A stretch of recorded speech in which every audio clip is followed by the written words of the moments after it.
Hey, Westside family, some of you know where I'm at this morning. I like to choose different spots, and I'm going up a pretty hard hill here. I like to go up 6 or 7, 8 times. I used to do that when I was younger. Haven't been here much in the last few years. But anyway, I want to just briefly give you an update what's going on.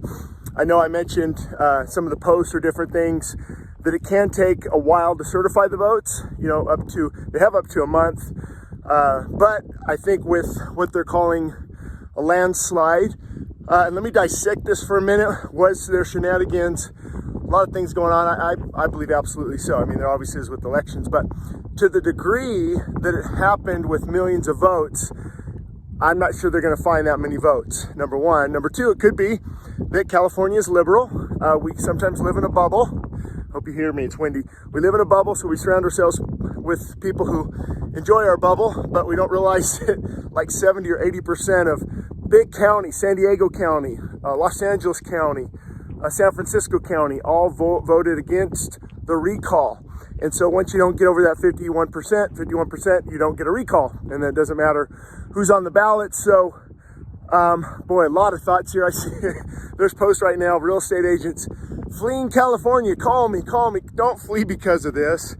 If you leave, make sure you're prayed up, you're seeking God, and God is moving you. That's a big difference. When God moves you, it's great. When fear moves you, you realize there's lots of regret and you might move back. So just wait on God. I wouldn't let this scare me or move me.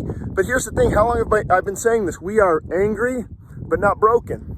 We are hurt, but not humble. We've got breaking ankles and some dreams have been shattered. And, that's what God uses this. Here's why I'm encouraged. God uses this to break and to break and to break. We forget that the Bible teaches a lot about suffering. And I don't like that. Don't misunderstand. I don't like that. I want what's best for my kids. I want what is best for us, enjoyable lives, which is good. It can be God honoring. But if our kids don't know anything about failure and frustration and things like that, it's going to be a very difficult life. So be careful what you speak into their lives right now during the season of frustration. I would build them up, encourage them, say, hey, our trust is in God, not in Gavin Newsom. And I believe, like I've been saying, we're not at a spot of brokenness. We're not at a spot of humility. Where's the prayer meetings? Nobody's emailing us for more prayer meetings. 6 a.m. morning worship has been just declining. It happens. Better take her out of the view. I don't know if there's copyright issues, but and again, there's seasons. We had 100 people once, and I think now 50, 60, and it's not about numbers, but it shows you the spiritual hunger. I've been saying this ever since we planted the church. I can tell how hungry people are by when they're at tonight, worship night. Let's see how hungry you are. 6 a.m. worship. Let's see how hungry you are. Consistent church attendance. Put that above your sporting events and your boating and your kayaking and your mountain bike riding and all these different things. And I do most of those things, so don't get me wrong. But what's the priority? God must be the priority. So, in my opinion, I don't know everything. I believe that there's a lot of people who were afraid of the virus. And they vote according to fear. That's just a strategy of politicians. So I know of Republicans and other people who left Newsom in office because of how he handled the virus.